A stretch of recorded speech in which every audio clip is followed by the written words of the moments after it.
అసలైన కాంగ్రెస్ కార్యకర్తలకు కాకుండా వలస వచ్చిన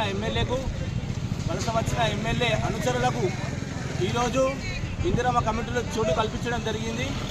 దీనికి నిరసనగా ఈరోజు మోస్రా మండల కేంద్రంలో వలస వచ్చిన ఎమ్మెల్యే గారికి వారి వెంబట వచ్చిన బీఆర్ఎస్ అలియాస్ కాంగ్రెస్ కార్యకర్తలకు మేము ఒకటే చెప్పదలుచుకుంటా ఉన్నాం.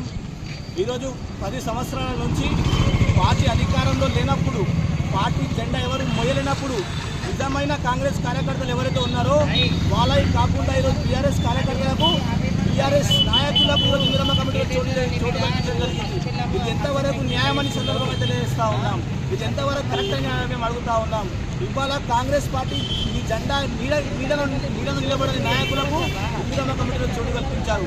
ఇవాళ కాంగ్రెస్ పార్టీ కండువా కప్పుకోని నాయకులకు ఈరోజు ఇందిరమ్మ కమిటీలో చోటు కల్పిస్తూ ఉన్నారు. ఈరోజు నేను సొంతంగా ప్రెస్ మీట్ పెట్టి నేను కాంగ్రెస్ పార్టీలో చేరినా, కాంగ్రెస్ పార్టీ జెండా కప్పుకున్నా, కాంగ్రెస్ పార్టీకి పనిచేస్తానని చెప్పే దమ్ము లేని నాయకులకు ఈరోజు ఇందిరమ్మ కమిటీలో చోటు కల్పిస్తూ ఉన్నారు. ఇది ఎంతవరకు న్యాయమని సందర్భంగా అడుగుతూ ఉన్నాను. మా కాంగ్రెస్ పార్టీ నిజమైన కార్యకర్తలకు అన్యాయం జరిగిందని ఈరోజు మేము బాధతోని, మా దుఃఖంతో ఈరోజు వచ్చి రోడ్డెక్కి మేము కాంగ్రెస్ నిరసన తెలియజేస్తూ ఉన్నాం. మా బాధ ఏంటంటే, మా ఆవేదన ఏంటంటే, కాంగ్రెస్ పార్టీ నిజమైన కార్యకర్తలకు కనుక గుర్తించకపోతే ఇక్కడ కాంగ్రెస్ పార్టీ అంటే కొలాప్స్ అయిపోతుంది సందర్భంగా తెలియజేస్తాం.